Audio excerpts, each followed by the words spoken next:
àyà mi rèé o. Orúkọ mi ni Babátúndé Ifádùnúkọ́, Àràbà ti ìlú Ìgbòdè. Ẹni tá a bá dá ọ̀bàrà òyẹ̀kú fún, àbí ó bí ní gbódù, apínkóńtọ̀ ló máa rúbọ kó máa tọ́jú Ifá ẹ̀, kó máa tọ́jú ẹlẹ́dàá ẹ̀. Lọ́nà tí Ifá gbà kó tó máa jẹ́ bẹ́ẹ̀. Èní orí ń gbé mi ràjò, ọ̀la orí ń gbé mi ràjò, tímọ́tímọ́ ni wọ́n lùlù ọ̀bàrà wọn òyẹ̀kú. Adífá fún ṣẹ́ṣẹ́ owó tí ń lọ ìlú kí fún Bárápétú, abùfẹ́là gẹ̀jẹ̀gẹ̀jẹ̀ tí ń ṣọmọ àbíkẹ́yìn wọn léńjeléńje, ẹbọ lawó ní kó máa gbé ṣe, èrò òpó èrò ọ̀fà. Ẹ bá jẹ́ akẹ́là ká tún kí Bárápétú. Àwọn yẹn ń bẹ̀ Ifáfẹ́nu yẹn ti.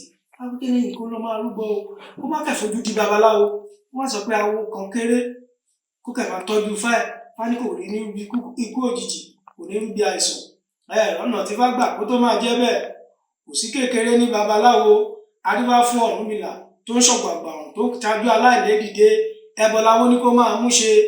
Kí ni ó tó ní ìgbà lọ́wọ́ ogun ọ̀bàrà àwọn òyẹ̀kú? Ifá ni ó tó ní ìgbà lọ́wọ́ ogun ọ̀bàrà òyẹ̀kú. Ifá ládùúrà àgbà, Ifá lọ́wọ́ àṣí, Ifá lọ́nà àlà, Ifá làdìrí dààmú, ẹ̀làwọn ìbọrú, ẹ̀làwọn ìbọyì, ẹ̀làwọn ìbọyìṣẹ́. Ifá orí mi rèé, àyà mi rèé.